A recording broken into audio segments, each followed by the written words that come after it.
Noong Abril 14 na 1521, nang makarating si Ferdinand Magellan sa Pilipinas, isa sa mga unang ginawa niya ay ang pagpapakilala ng Kristyanismo.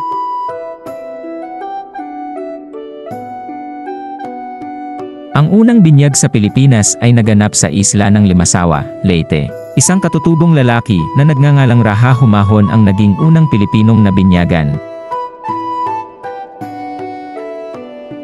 Ang seremonya ng binyag ay pinangunahan ni Padre Pedro de Valderrama, isang pari na kasama ni Magellan.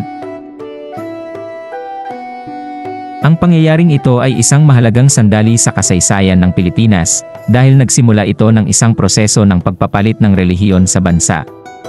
Ang pangyayari ay nagpapakita rin ng pagsisikap ni Magellan na palaganapin ang Kristyanismo sa ibang bahagi ng mundo.